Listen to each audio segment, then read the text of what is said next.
If you have 2 exams on one day, this is how you're going to structure your revision. Unfortunately, double exam days are quite common in GCSEs and in A-levels. But do not worry, I'm going to tell you exactly how to prepare for them. The first thing that people get wrong is thinking that they need to allocate the same amount of revision time to each exam. You might need to, but you might not need to. For example, this year we see GCSE Chemistry and GCSE PE on the same day. Which one of these exams do you think will require more revision? For me, it would be Chemistry, because A, I needed a good grade in that subject, B, I found it much harder, and C, I needed it for my sixth form option. You need to prioritise. I'm not saying completely neglect the other subject, but understand you might not need to spend as long revising it. This also depends on how much you've been revising each subject up until that point. So it might be a completely different story if I'd been revising chemistry most days, but I hadn't looked at any PE content for months. Secondly, understand that you will have to spend more time revising than you would have if you'd only got one subject the next day. Sorry, the lighting in here is really annoying.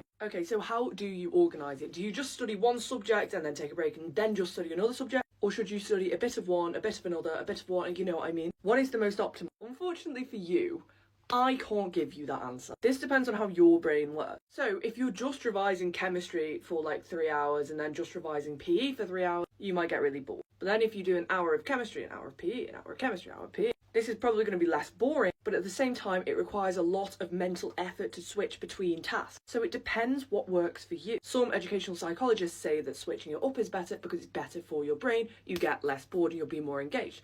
But other educational psychologists say that chunking is better because it requires less mental effort to switch between tasks, where chunking is just doing the same thing for a period of time and then doing the next thing after. What did I do? So for me, I did chunk my time. So what I would do, I would revise the second exam first and then the first exam second. If I had chemistry and PE, chemistry in the morning, PE in the afternoon, I would revise PE first and then I would revise chemistry after that, because I knew that I would be doing chemistry first thing in the morning. Another piece of advice I would give you is to make use of the free online resources that you have. Watch a whole course review video in the morning before your chemistry exam. In the break between your exams, watch a whole course review video on the second exam you have. StudyTalk is a very valuable resource. For example, I make videos on exam technique for every single GCSE and A-level that I did, so check the playlist if you want to see that. Just make use of these before the exam. And by the way, I'm going to be posting my top revision tips and tricks every single day until the end of your exam, so be sure to follow me so you don't miss out.